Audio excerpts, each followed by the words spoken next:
और अभी तक आपको ये मालूम होगा, आपने सुना होगा, अगर आप वर्ल्ड अफेयर्स में दिलचस्पी रखते हैं, आप जानना चाहते हैं कि हिंदुस्तान किस जगह पर पोजीशन है, कौन है वो जहां से हिंदुस्तान के लिए खतरा आ सकता है, तो आप जानते होंगे स्ट्रिंग ऑफ पर्ल्स के बारे में आपने सुना होगा। आपने ये भी सुना होगा कि किस तरीके से श्रीलंका में अपना अड्डा बनाकर चीन हिंदुस्तान को घेरना चाहता है। आपने सुना होगा कि $8 बिलियन का कर्ज चुका नहीं पाया श्रीलंका और इसलिए एयरपोर्ट और उसका पोर्ट चीन ने ले लिया 98-99 सालों के लिए। लेकिन कहानी सिर्फ इतनी नहीं, और आपको यह भी बता दें कि यह जो कहानी आपको हम दिखाने जा रहे हैं, यहां जाकर जो हम आपके लिए शूट कर लाए हैं, हमारे रिपोर्टर जब वहां पहुंचे तो उनकी जान को खतरा था। उन्हें कह दिया गया था कि आप शूट कर दिए जा सकते हैं, आपको गोली मारी जा सकती है और यह भी मुमकिन है कि उसके बाद आपका शरीर भी ना मिले, क्योंकि यहां तो मछलियां हैं जो आदमी को निगल जाती हैं और पता नहीं चलता।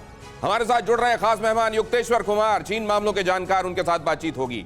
Major general Ajay Chaturvedi, defence expert, हमारे साथ इस चर्चा का हिस्सा हैं। अशोक सज्जनहार, एम्बेसडर अशोक सज्जनहार हमारे साथ इस चर्चा में जुड़ रहे हैं। ब्रिगेडियर विजय सागर हमारे साथ इस चर्चा का हिस्सा हैं और हमारे रिपोर्टर भी आगे जब आपके साथ जुड़ेंगे मैं परिचय कराऊंगा, और साथियों कैमरामैन जिन्होंने जान हथेली में रखकर आपके लिए रिपोर्ट इकट्ठा की है, उनके पास हम चलेंगे। लेकिन पहले युक्तेश्वर जी से समझता हूं। युक्तेश्वर जी, ये जो लोग सुनते थे वो बाहर उभार कर लाकर रखने का काम TV9 भारतवर्ष ने किया है। सर, इस पर टिप्पणी पहले आपकी। जी, आप बिल्कुल सही कहा है आपने कि चीन जो है वो जैसे पहले ब्रिटेन था या काफ़ी वेस्टर्न जो कंट्रीज थी उनकी तरह एक इकोनॉमिक कॉलोनाइजेशन का काम करना चाह रहा था, और इसलिए एक ऐसा जगह जिसको हालांकि तो ब्रिटिशरों ने बनाया, हम्बनटोटा को 1801 और 1803 के बीच में। सर, अभी इलैबोरेटेड डिस्कशन में मैं जाने वाला हूं, क्योंकि अभी ऑपरेशन की तरफ हमको जाना है। मैं तो एक एक लाइन में ये TV9 भारतवर्ष ने जो प्रयास किया है और सामने लाकर ये जो रखी है रिपोर्ट, इस पर आपकी टिप्पणी चाह रहा हूं, एक एक लाइन, दो लाइन में। अशोक सज्जनहार से। जी देखिए, सभी जानते हैं जो चीन एक विस्तारवादी देश है, और उसकी अगर आपने बिल्कुल वहां पर जाकर, जैसे आपने कहा है, सिंह के मुंह में जाकर आपने उसका राज जाना है और पूरी दुनिया के सामने लाए हैं, तो ये बिल्कुल काबिले तारीफ है। और मेरी आपको और आपकी सारी टीम को हार्दिक शुभकामनाएं, हार्दिक बधाई। धन्यवाद सर। वापस लौटता हूं आपके पास डिस्कशन के लिए। चतुर्वेदी सर का रिएक्शन भी इस पर लेता हूं। मेजर जनरल चतुर्वेदी, आपका रिएक्शन। देखिए, ऐसा है कि ये स्ट्रिंग ऑफ पर्ल्स जो आपने बोला है, ये एक चाइना का एक एफर्ट है इंडिया को चारों तरफ से सराउंड करना।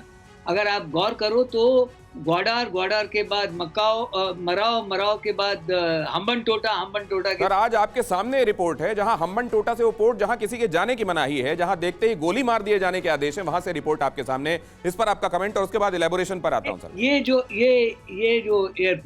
जो पोर्ट है हम्बनटोटा, ये सदर्न साइड में है श्रीलंका के, और इससे क्या होगा कि ये जो सदर्न इंडियन ओशन है उसमें जो मेन सी लेन है उसके ऊपर इनका डोमिनेशन बढ़ जाएगा। और ये बात समझिए, ये अहमियत समझिए, क्यों TV9 भारतवर्ष ने रिपोर्ट आपके सामने लाकर रखी है। हिंदुस्तान का इससे क्या कंसर्न है, समझिए चतुर्वेदी सर क्या कह रहे हैं, कितना महत्वपूर्ण है स्ट्रैटेजिकली ये जगह। हमारे साथ ब्रिगेडियर सागर भी जुड़े हुए हैं, उनके पास चलता हूं। ब्रिगेडियर सागर, हिंदुस्तान का पहला और इनफैक्ट वर्ल्ड का पहला न्यूज चैनल है ये, जो हम्बनटोटा की असलियत लोगों के सामने लाकर रख रहा है। आपका क्विक कमेंट। देखिए, ये जो इलाका है इंडियन ओशन का, इंडो पैसिफिक, यहाँ वर्ल्ड का 60% ट्रेड गुजरता है। जो इसको कंट्रोल करेगा, जो इसको डोमिनेट करेगा, वो एक वर्ल्ड पावर कहलाएगा। और चाइना ने ये स्ट्रिंग ऑफ पर्ल्स जो बनाया है, जो उसके तहत आता है, और ये उन्होंने सिर्फ श्रीलंकन गवर्नमेंट को बेवकूफ बना करके, जहां पे उसका कोई इकोनॉमिक पोटेंशियल नहीं था, ऐसे लोन्स दिए जिनको वो वापस नहीं कर सकते थे।